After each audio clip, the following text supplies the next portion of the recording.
Le mec élève un pingouin pour la première fois. Il pensait que balancer des glaçons dans la baignoire suffirait à le tenir tranquille une journée. Sauf qu'à peine sorti, le pingouin ouvre le robinet par accident. Et le petit malin en profite pour se laver la tête. Léo déborde de la baignoire. Et le pingouin se met à nager comme un fou partout. Après le boulot, Pop remarque pas que la salle de bain est inondée. Au moment où il ouvre la porte, le torrent d'eau le propulse dehors. Par chance, il s'agrippe aux marches avec les deux mains. Et là le pingouin sort en se dandinant. Pop pète un câble et se met à gueuler. Le pingouin en l'entendant se retourne direct. Non.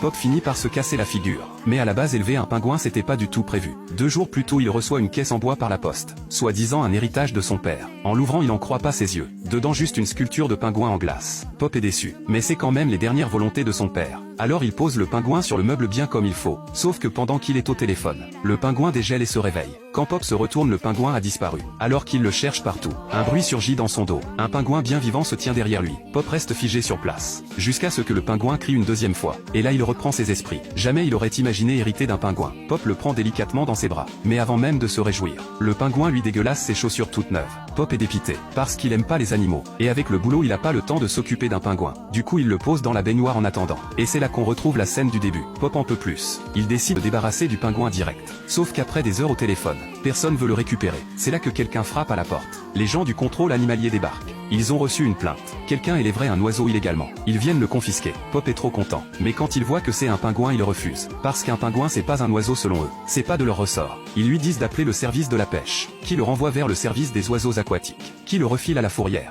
Sauf que la fourrière s'occupe que des morts. Les vivants c'est pas leur problème. Après une journée entière impossible de s'en débarrasser, Pop s'écroule de fatigue sur le canapé. Le pingouin reste à côté bien sage sans broncher. Mais le lendemain le soleil est déjà haut. Et Pop est toujours pas levé. Le pingouin essaie gentiment de le réveiller.